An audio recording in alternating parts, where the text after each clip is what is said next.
This is a short video just to show some innovative solutions for auditing. And as an example, we're going to talk about auditing basic pyrometry and TUS.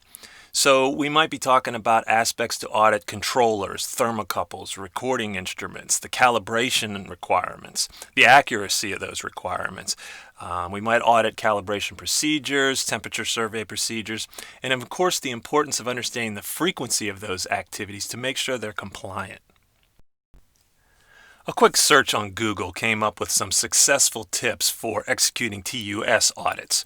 One thing they stressed was the organization of the paperwork, make sure that you can quickly and easily access the maintenance logs. It's important to communicate the dates for calibration of equipment.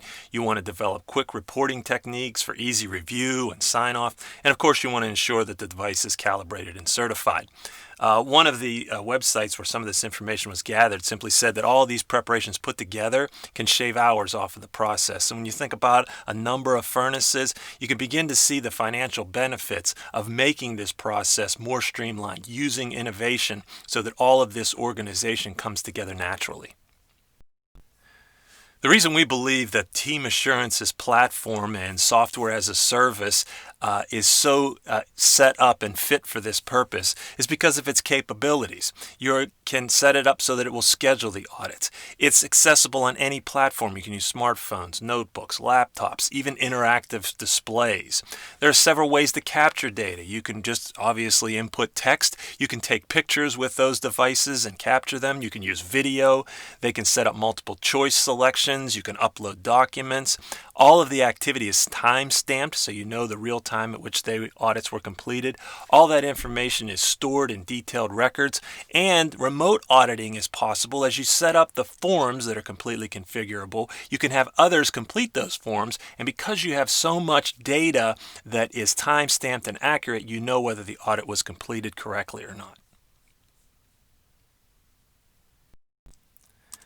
Let's start by talking about how you might schedule the audits based on their frequency, because it's important to have a compliant frequency.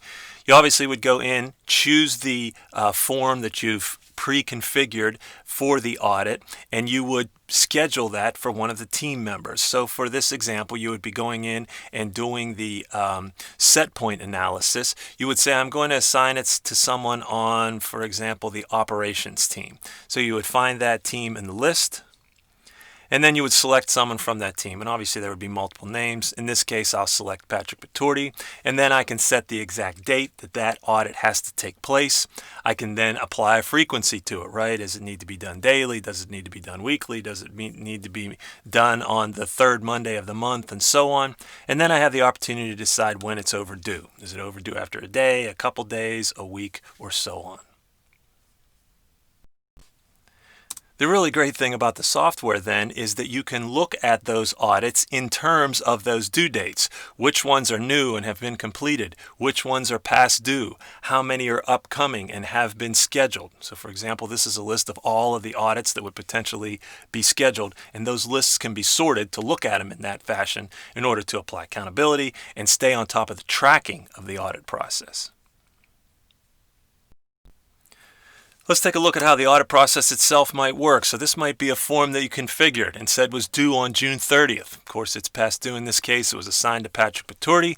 First thing he would do is go in and type in the furnace number that he's working on, and then it's going to timestamp when this activity is taking place. You're just doing that with a couple keystrokes. You hit the tab, you hit the enter, it grabs the immediate time and date, both of when the process started and when the process ended.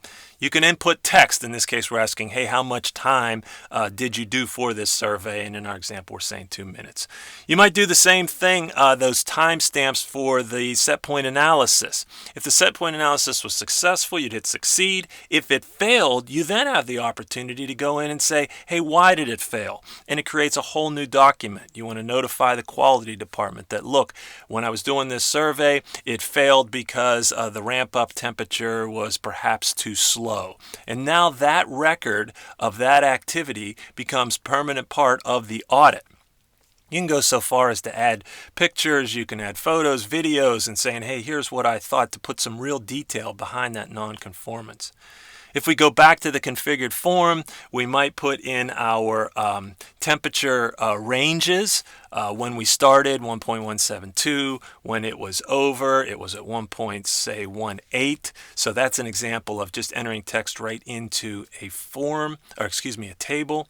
You can also add pictures. So if you're right there with your notepad or with your smartphone, you go out, you take a picture, you capture it right off of your phone and enter it into the record of this audit, and then it becomes a permanent record of the audit, as well as adding documents. So here's an example of where you'd go in and you'd attach a document, a Word document or a PowerPoint or a PDF, what have you, so that those captured images are evidence that now become a solid example or solid part of that audit. And then finally, if you want to retrieve the audit, which is going to be important, you would go to the audit selection and you would begin to break down the criteria. Say, I want all the audits that are done. I specifically want the set point audits for this furnace, FF241RR. They come up, they're in date order so that you could say, hey, the last audit that we did was on this date, and here is that record. You'll notice that any compliances are in red, so you could go down, capture all the data, see the charts, the documents that were attached, and then go look at what the failure was, because it highlights it in the document as red, and you could go and any of the photos that were added or any of the compliance issues would be documented right there as well. So you have this stored data of all of this detail right at your fingertips, able to pull up in the minute.